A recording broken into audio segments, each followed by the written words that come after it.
Tere õhtust, Arvutitark taas vahendamas infomaailma uudiseid ja täna on meil Arvutitarga koha siin stuudios sisse võtnud Tõnis Lind. Tere õhtust, Tõnis! Tere! Tänase saate kõige elevust tekitavam teema on ilmselt seotud maailma kõige populaarsema tarbekaubaga praegusel hetkel. Tootega meil nimeks iPhone 6. Tutvustame lähemalt Microsofti uusimat kontoritarkvara Office 365 Personal. Lisaks näitab professor protsessor meile Nvidia uusimaid graafikakaarte. Ja meie saates ei puudu ka mängude rubriik, mille käigus loosime välja arvutimängu Sims 4. Kõigepealt aga juttu populaarsest tootest nimega iPhone 6 ja seda käis uudistamas Tele2 Veiko Tamm.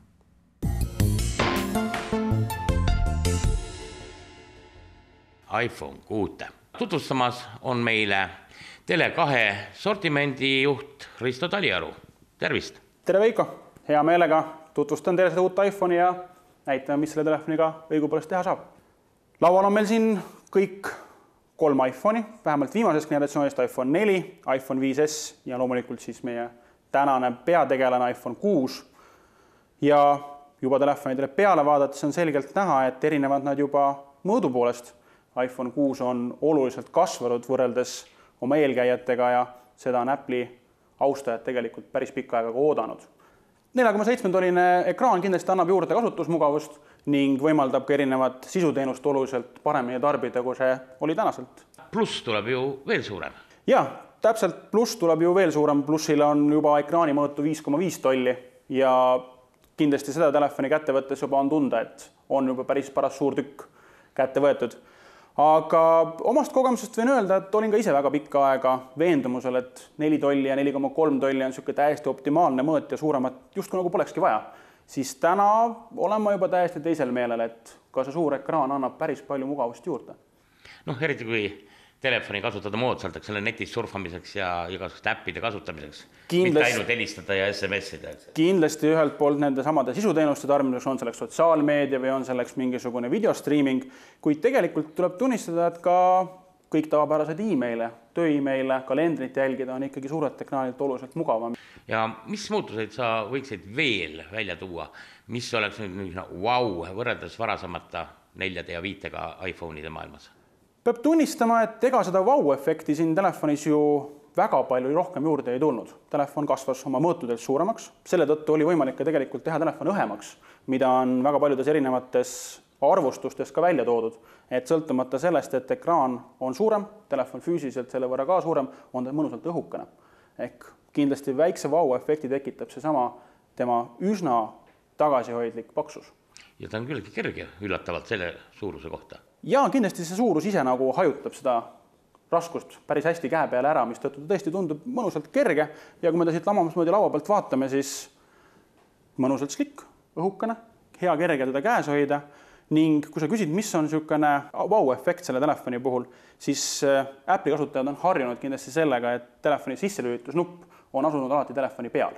Ehk kuskil siin ülemisel serval, siis sellel telefoni nüüd juba selgelt toodud siia telefoni külje peale. Nii kui me räägime tema uuendustest, mis veel sees on, mida siin tuleks nagu ära nimetada. iPhone sai nüüd ka NFC, mida tal ei olnud ju senini.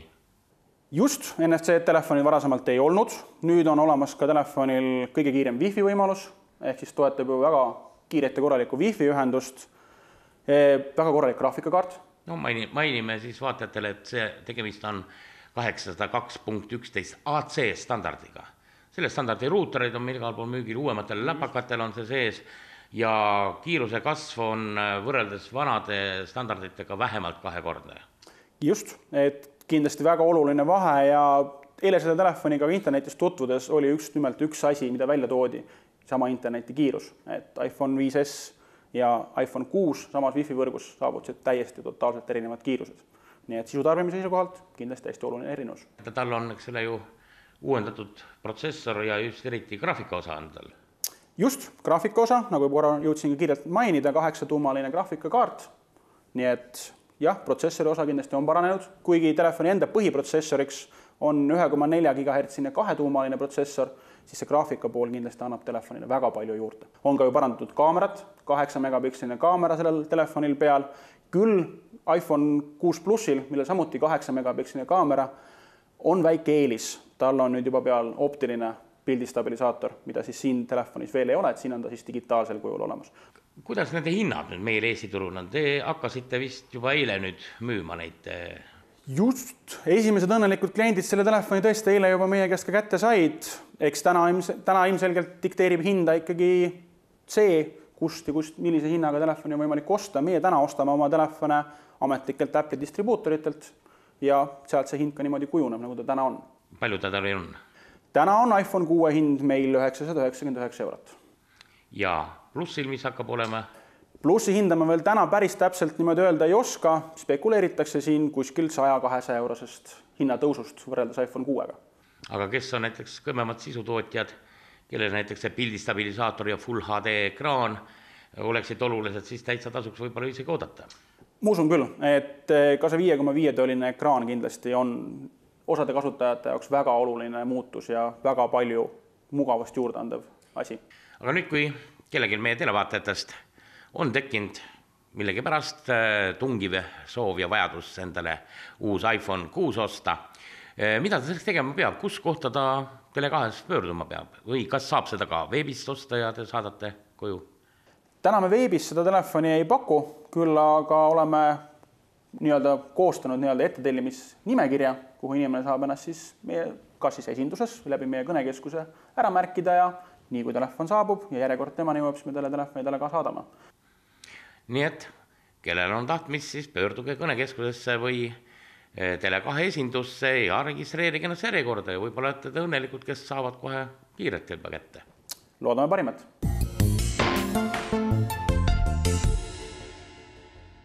Esialgu veel ülikallis iPhone 6 pidavat olema tõesti maailma kõige populaarsem tarbija artikkel.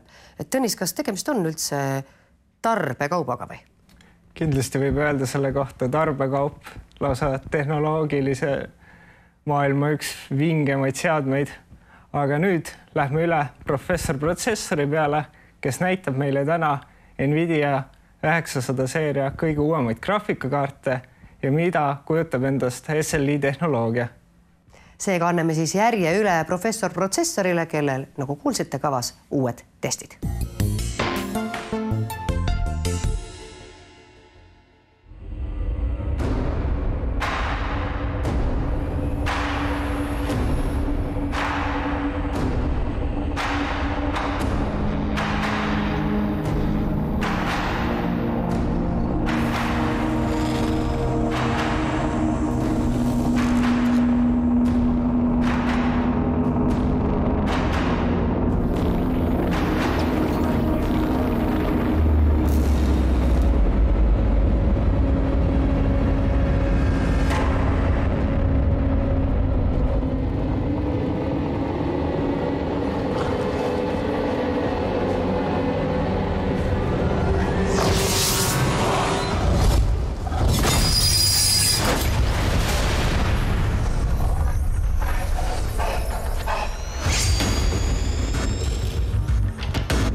meil on siin stuudios vahepeal väike kohtade vahetus toimunud ja Tõnis vabastas koha meie saate külalistele. Tere õhtust, Microsofti esindaja Jürgen Remmelkoor. Tere! Ja arvutitarga magistralipoe juhataja Urmas Saarva. Tere õhtust! Tervist! Räägime siis Microsoft Office'i tarkvarast Microsoft Office 365. Et Jürgen, kõigepealt esimene küsimus, miks me sellest täna räägime? Hea küsimus, aitäh! Palun! Microsoft on viimase paari aasta jooksul lasknud välja uusi tarkvarauuendusi ning uusi teenuseid. Et praegu on kõige õigem aeg rääkida ka tavakasutajatele ning kodukasutajatele nendest uuendustest. Kuigi tegelikult on vist kogu aeg õige rääkida, aga praegu on lihtsalt uuendusi nii palju, jah? Just. Ja Urmas, sina puutud kokku klientidega, kes seda sama tarkvara siis ostma peavad või ostavad, et kui palju nad üldse selle vastu huvi tunnevad ja milline on nende teadlikkus sellest Microsoft Office 365-st? Jah, just nimelt, et igapäevaselt puutun klientidega kokku ja ega see teadlikkus ei ole üldse midagi head, et tuleb ikka palju vaeva näha, et klientidele selgeks teha, mis asi see Office õigupoolest on. Aga Jürgen, võib-olla oskad sina öelda, et miks peaks siis tavakasutaja ostma endale ametliku Microsoft Office'i toote? Jaa, hea meelega. Microsoft Office on legaalse versioonina parem osta sellepärast, et Microsoft ise on enda Office'i tootnud ning tegeleb ka tootearendusega järjepidevalt. Et kliendid kindlasti saavad siis turvalisema kasutuskogemuse ning saavad osa ka reateenustest, mida Microsoft nii-öelda tavalistele tarkvaraprogrammidele sinna juurde annab. Ja tegemist on ka lisaväärtustega. Just. Et millised need on selle uue toote puhul? Microsoft on lisaks tavalistele Office'i tarkvaraprogrammidele nagu Word, Excel, PowerPoint, Outlook pannud siis Office 365 paketti sisse pilveteenuse, mis annab igale kasutajale 1 terabaidi ehk siis 1000 gigabaiti tasuta pilveruumi. Samamoodi lisandub ka igakuiselt 60 tasuta Skype'i minutit ning kõik tarkvarauuendused ja paketiuuendused on juba hinna sees. See on vist päris hea lisaväärtus, et isegi inimesele, kes väga palju sellest arvutimaailmast ei tea, ta tunnetab ära, et tal on väga palju mida kasutada. Just. Aga räägi natuke lähemalt nüüd Office 365 personalist, et mida see annab kasutajale ja mis teeb tema kasutamise võib-olla eriti mugavaks? Ja, just ühele kodukasutajale või ühele tavakasutajale soovitaksingi Office 365 personali. Seda sellepärast, et see annab kasutajale võimaluse installida Office oma PC või Mac arvutisse, oma tahvelarvutisse ning lisaks kasutada Office'it ka nutitelefonist. Lisaks sellele, nagu eelnevalt mainitud, saab kasutaja võimaluse salvestada tervelt kuni 1000 gigabaiti pilve oma dokumente. Et kui mina üksikkasutajana, tavakasutajana, mul ainult ise kasutan seda arvutit, lähen poodi, siis mina peaksin sinu käest küsima kindlasti Office personali, jah? Või sa soovitad mulle seda? Jah, kindlasti, et see on mõeldud täpselt ühele kasutajale ja kõige mõistlikum lahendus. Just. Aga mille poolest Office 365 personal erineb teistest Office'i versioonidest? Peamiselt tooksin välja Office 365 pakettide erinevused, et Office 365 personal on mõeldud ühele kasutajale, Office 365 Home on mõeldud kuni 5 kasutajale ning Office 365 University on mõeldud ühele üliõpilasele või õppejõule. Ning Office'i tavapaketid Home and Student ning Home and Business on mõeldud ainult ühel arvutil kasutamiseks. Valik on päris suur ja sina jälle klienditeenindajana pead seda kõike teadma, kellele mida, jah? Jah, ega see ei ole ka alati kõige lihtsam, aga tuleb lihtsalt kliendi vajadused välja selgitada ja pakkuda talle kõige sobivam toode. Aga kui palju see Office 365 personal siis ka maksab? Office 365 personali saab sisuliselt võileiva hinnaga. Office 365 personali ostes kasutab klient mugavat aastast tellimust ning iga aastane tellimus soovituslik jaemüügihind Microsofti poolt on 69 €, kuid tihti võib jaemüügis saada selle tootega soodsama hinnaga, näiteks arvutitargas 59 € eest ainult. Et kui see nüüd ümber arvutada kuumakseks, siis tegemist on tõesti ainult mõne euroga kuus, mis on võileiva hind. Nii ta tõesti on, jah. Ja kuidas kliendid selle hinna on vastu võtnud praegu, et imestavad ka, et nii odav? Jah, et täiesti harjumatu, aga kliendid ootavad, et see hind on ikka tunduvalt kõrgem. Võib-olla ajalooliselt on see nii ka olnud, aga nüüd on tõesti väga soodsaks läinud. Et kliendid on väga positiivselt. Et varem on vist otsitud neid soodsad variante kusagilt mujalt? Jah, no seda teemat me hetkel vist ei puuduta. Aga kuidas me selle loo siis praegu kokku võtame või oma jutu ajamise? Et tarkvara on väljas juba mõnda aega, tarkvara on vajalik. Ilmselt enamusele arvutikasutajatele just see uus versioon, et mida soovitada? Just nimelt soovitaksin igal tavakasutajal, igal kodukasutajal, sealhulgas ka kooliõpilastel, üliõpilastel ning samuti ka ettevõtjatel. Soovitan tooteid lähemalt uurida ja küsida lisa kauplusest. Jah, et alati võite lisainfo küsimiseks pöörduda arvutitarga kauplustesse ja müüjad aitavad teid. Nii et Urmas, sina oled valmis kõiki aitama ja teed seda nii või teisiti igapäevaselt? Just nimelt, et see mu igapäevane töö ja ootan kõiki.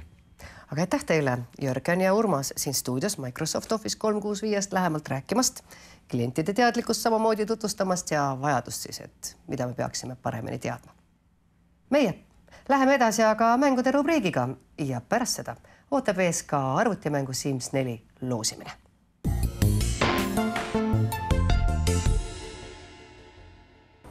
Eelmistes saadetes mainitud Destiny purustab jätkuvad rekordeid, saades Inglismaa esimese müüginädala enim ostetud PS4 mänguks ja kasvatades kogu Inglismaa mängumüüki tervelt 300%.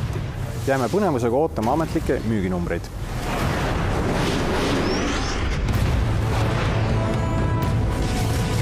If you fail,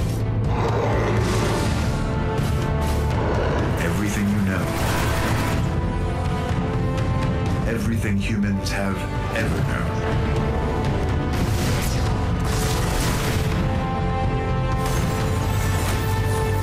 will be gone forever.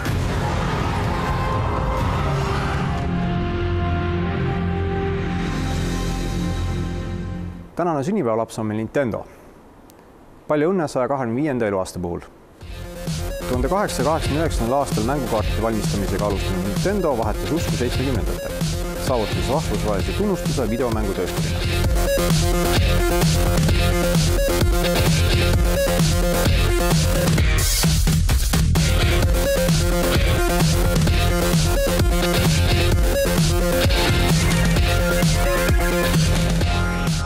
Sügise oodatumaks seiklusmäruliks on mängukirjastaja Ubisofti novembris ilmuvad Assassin's Creed Rogue ja Assassin's Creed Unity.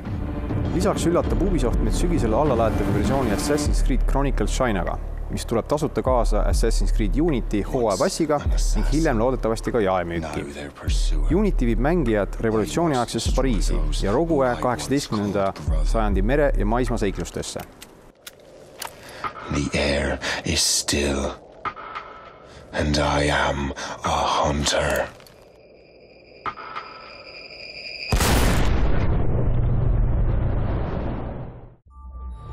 Eelmüügist pakub Ubisoft fänni lisana lisarelvasid ja varustust. Unityle The Prussian Back, The Musketeer Back, The Shooter Back ja Roguele Commander Back, Officer Back ja Templar Back. Ajaloolise taustaga Assassin's Creed koondab ja seisab mängijate usu ja vabaduse eest, ühendades ajaloolised sündmused Assassin's Creedi õigluse vennaskonnaga. Tee koostööd oma sõpradega, loo iseenda vennaskond ning ava uusi mängusiseseid lisasid Assassin's Creed mängude seerias.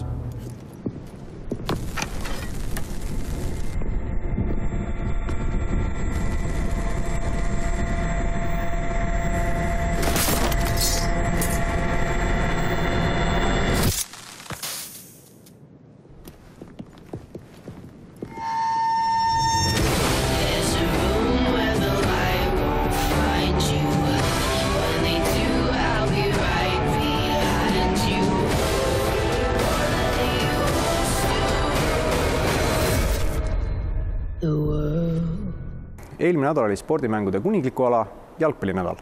26. septembril jõudis müügile aasta oodatumad spordimänge FIFA 15 ja seda multiplatvormidel. Värske FIFA 15 üllatab mind rohkete uuendustega, muutes mängu olemust ja tunnetust, esindades suurimat ja sügavamat innovatsiooni terves sarjas. Mängijad väljendavad sarnaselt Sims 4 emotsiooni ja mäletavad varasemat mängusituatsioone. Üle 600 erineva emotsiooni on mängijate mängupildi loojaks. Valesöödud, möödalöögid ja eepilised väravad kujundavad sinu mängijate reaktsiooni ja määravad kokkuvõttes mängu lõpptulemuse sarnaselt päriselule. Koostöö tiimikaaslastega on varasemate FIFA seeria mängudega võrreldes koostööaltim ja vastaste tegevus taktikaliselt paremini organiseeritud. Ei puudu ka jalgpalliga kaasas käivad ja korralikku lisamotivatsiooni andvad fännide hordid ja nende kõrvulukustav fännikisa. FIFA 15 on sügisese itisaju esimene tähtteos ja aastalõppu punase vaiba kandidaate.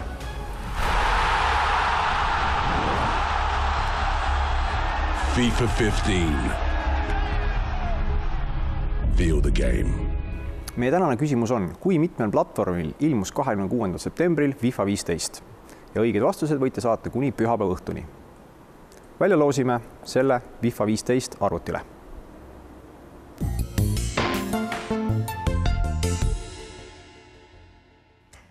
Ja nüüd ei jää mul muud üle, kui öelda tere tulemast tagasi stuudiosse, Tõnis. Kuigi ausalt öeldes on aeg öelda ka juba head aega. Aga enne, kui me lõpetame, on meil vaja välja loosida eelmise nädala Sims 4 mänguvõistluse võitja. Küsimus oli tookord esitatud, et mis aastal loodi esimene Sims mäng, jah?